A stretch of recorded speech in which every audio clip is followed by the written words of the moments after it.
자, 이번 주 부지런히 행하는 주간이죠. 부지런히 행하는 주간도 되고 게으르지 않아야 될 주간이기도 합니다. 그죠? 부지런하려면 어떻게 해야 돼요? 내가 게으르지 않겠다라는 그런 강한 마음이 있어야 돼요. 그래야지 부지런히 일을 찾습니다. 일을 찾기 위해서 하나님께 간구하고요. 계속해서 나의 생각의 기억들을 끄집어낼 거예요. 부지런하기 위해서. 그렇죠? 그래서 게으르지 않는 것과 부지런한 것이 한 짝입니다. 게으르지 않겠다라는 마음만 먹으면 또 안 돼요. 왜냐하면 게으르지 않겠다고 하는 것은 평범하게 가거든요. 나는 게으르지 않았어 라고 하면 평범하게 가는 거지 않습니까? 여기에다가 또 플러스 뭐 해야 돼요? 부지런한다. 게으르지 않고 평범하지 않고 부지런히 할 것이다. 이 3단계를 거쳐와야 돼요.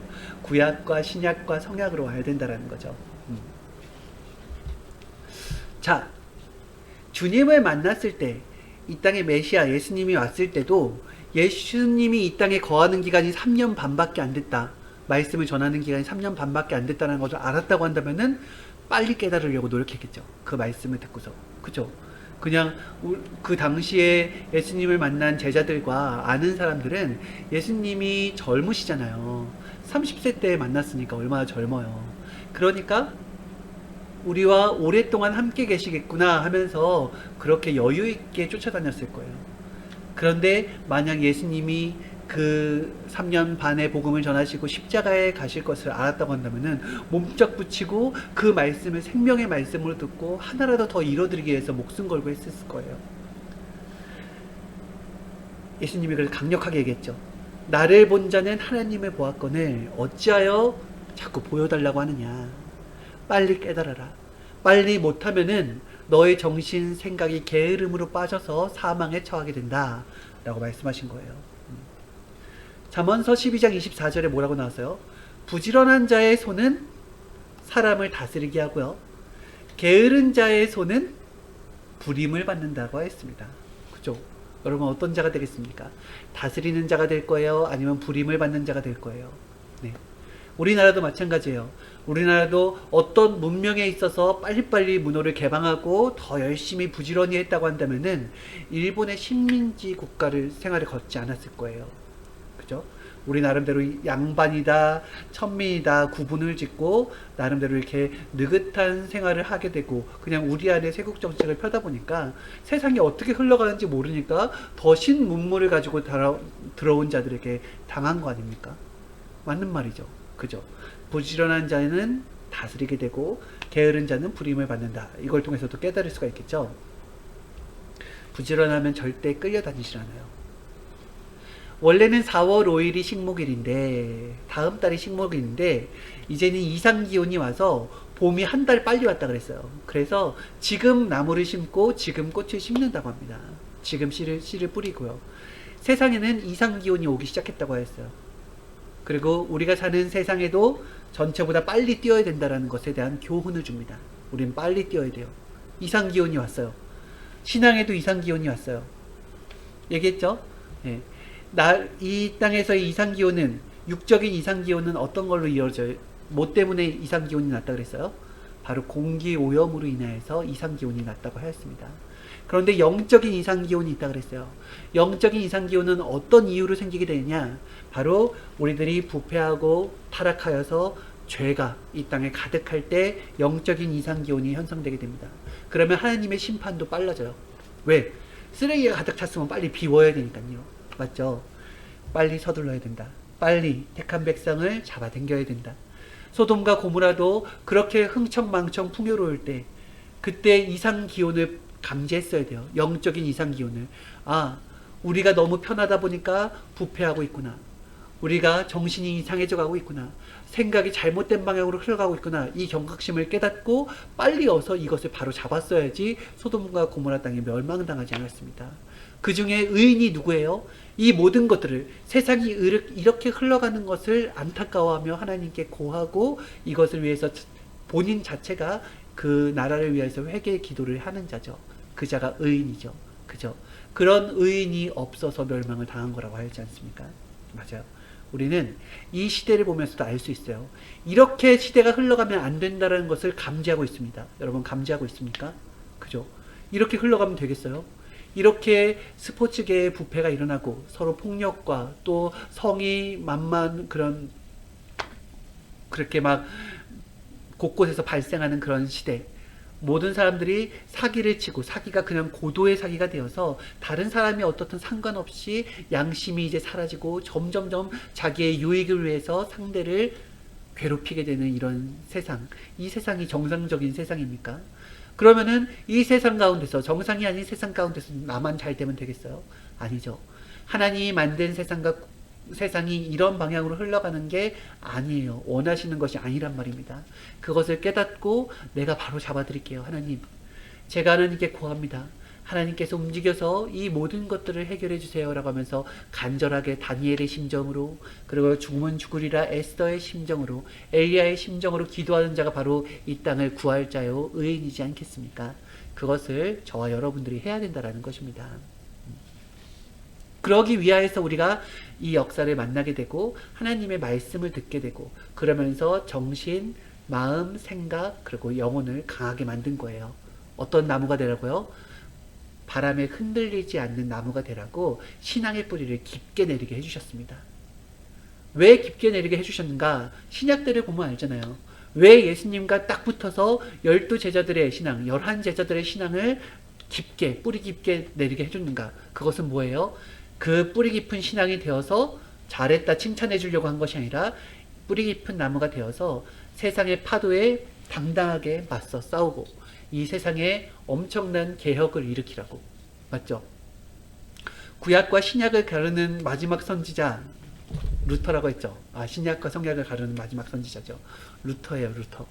루터가 무엇을 했어요?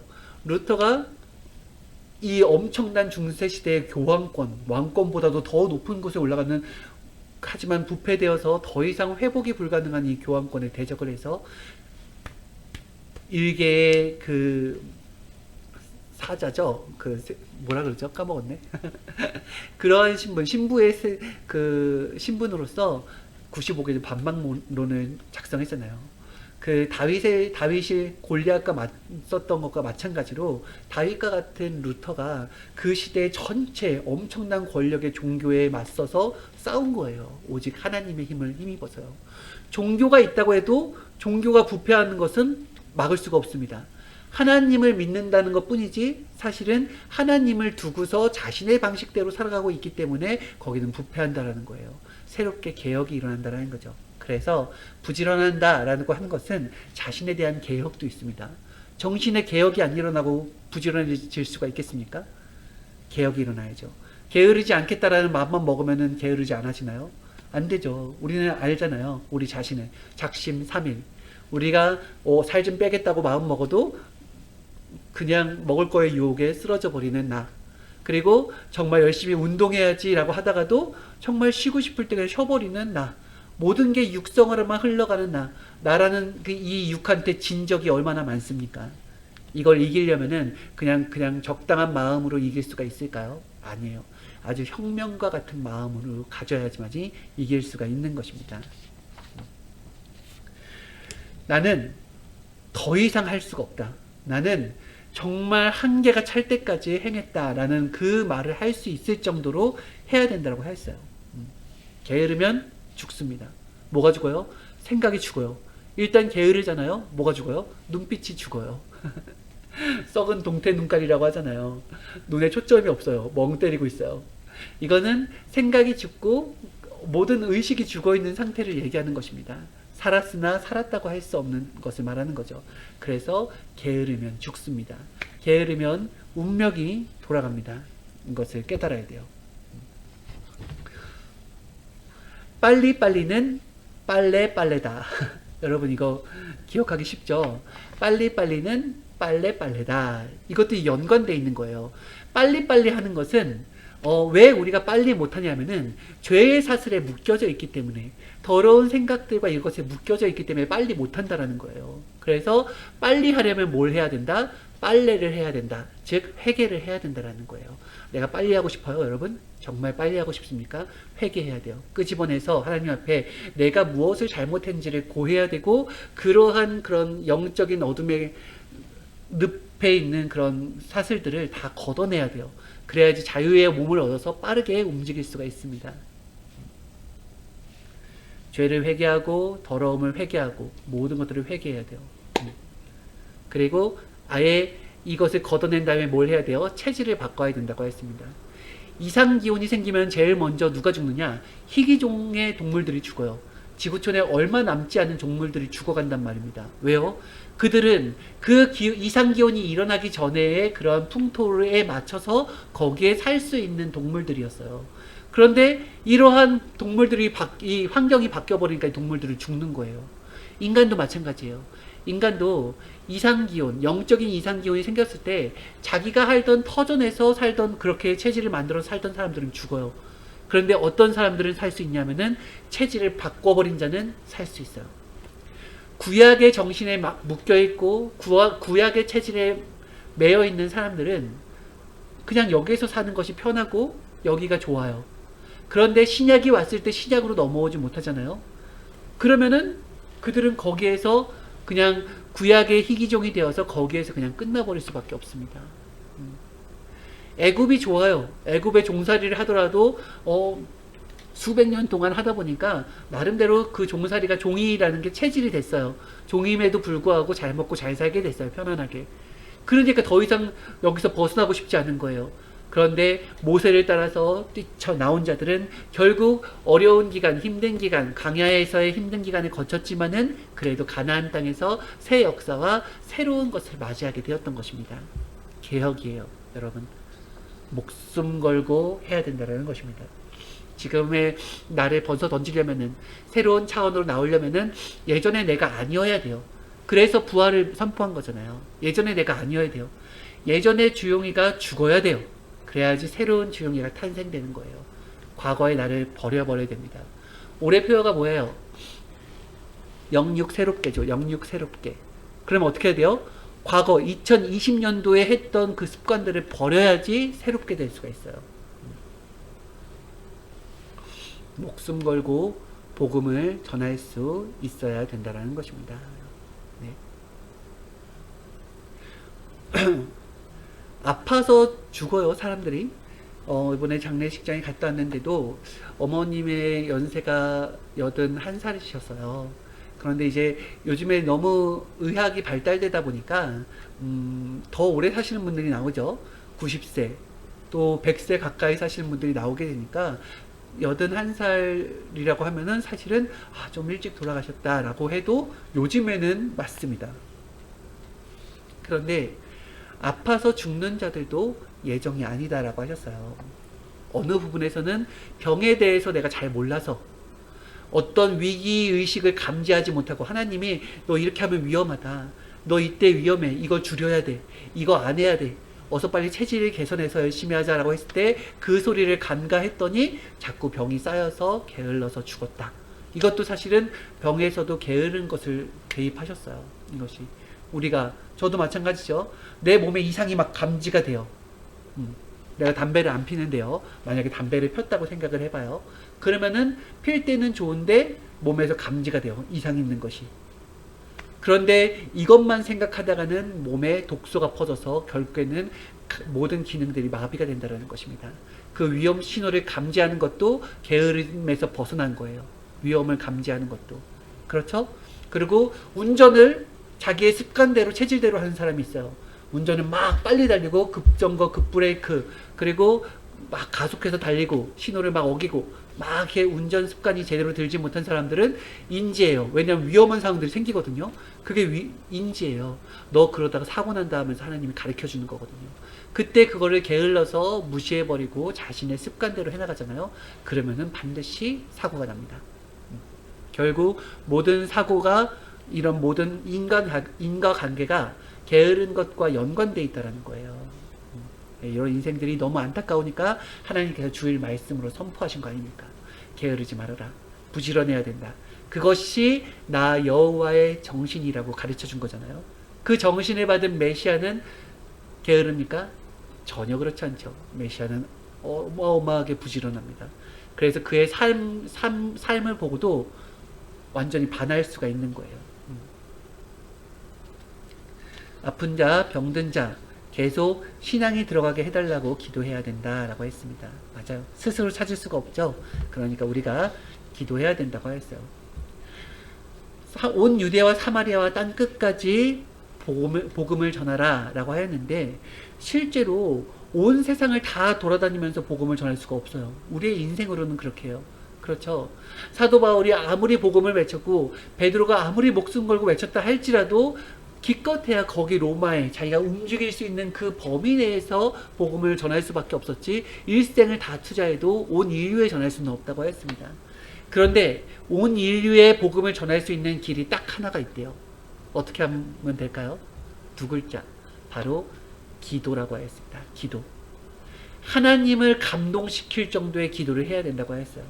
결국은 하나님이 감동되어서 내가 해주겠다고 하면은 어떤 이유 여하를 안 따지고서 그냥 해주신다고 했어요. 우리도 죄가 있어요. 하나님의 말씀을 듣고 시대를 깨닫고 주를 깨닫고 하나님과 함께 이 역사를 가고 있는 우리들도 죄가 있다고 했어요. 무슨 죄요? 복음을, 그 어마어마한 복음을 듣고 나를 위하여서만 쓰고 전하지 못한 죄, 사람들에게 전해주지 못한 죄가 있대요. 그게 바로 이 시대를 가고 있는 신부들이 갖고 있는 죄예요. 이 죄가 쌓여가고 있어요. 복음을 전하지 못한 죄가. 이 복음은, 이 어마어마한 복음은 나를 살리는 복음이라고 한다면 이 정도까지 어마어마하지 않아도 돼요. 나는 주님 믿고 사랑하고 하나님 믿고 사랑하면서 갈 수 있는 자이니까.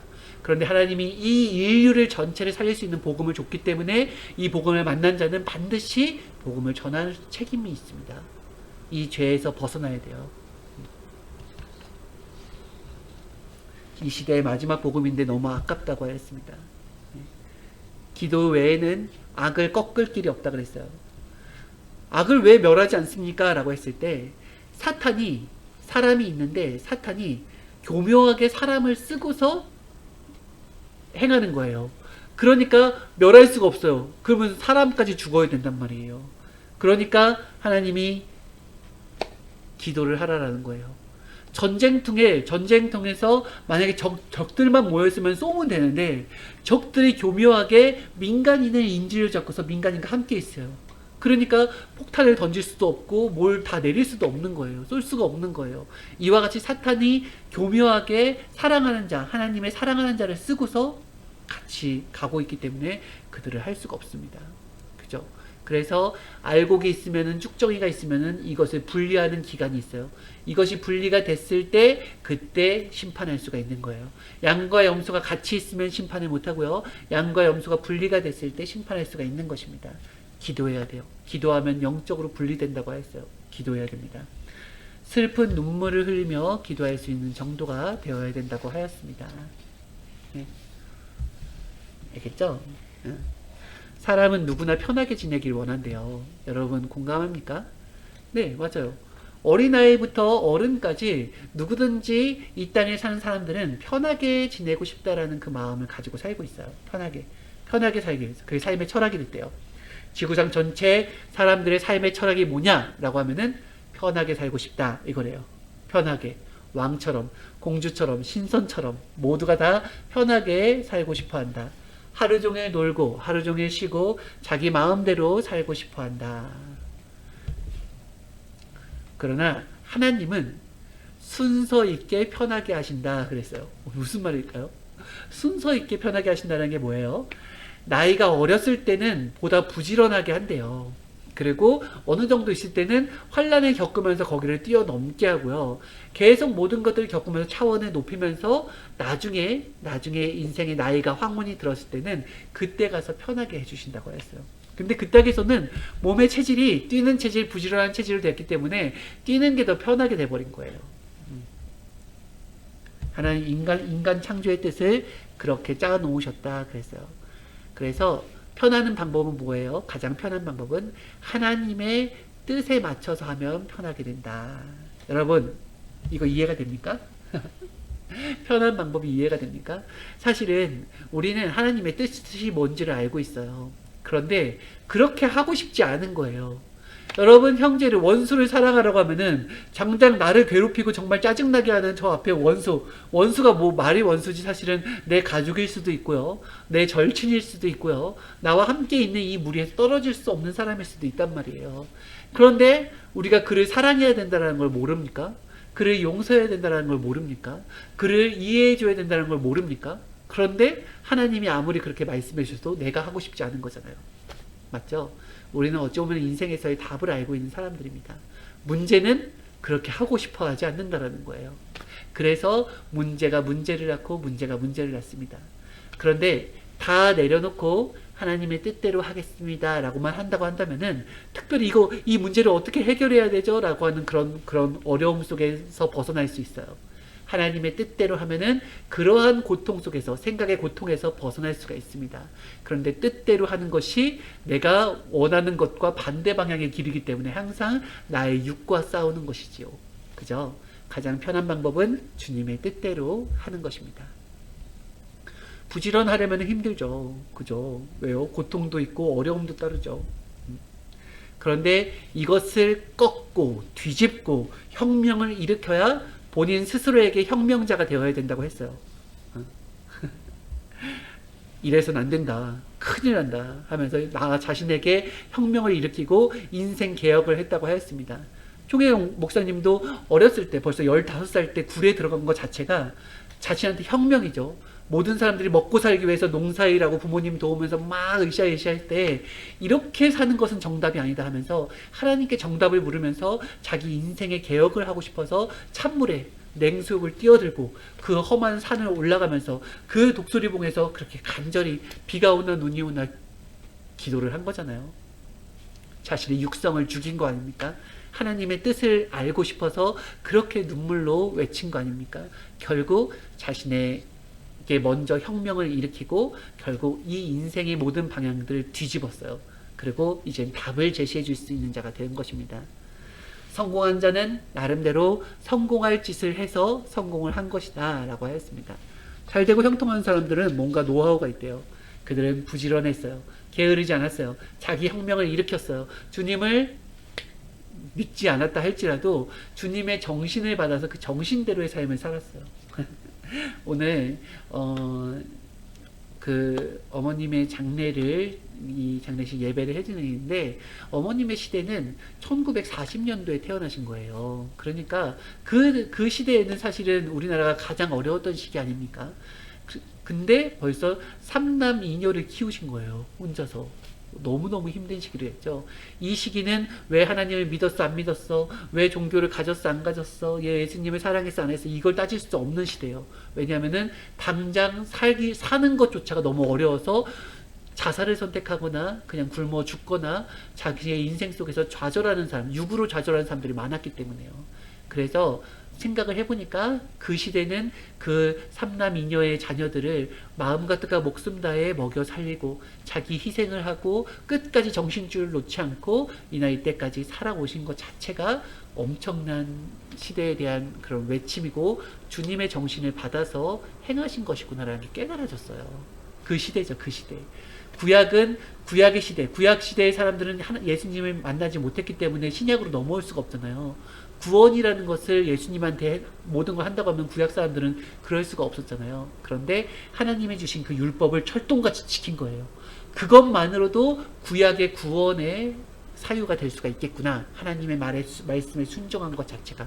그래서 그 시대는 그 시대의 법으로 측량을 해야 돼요. 그 시대법으로 측량을.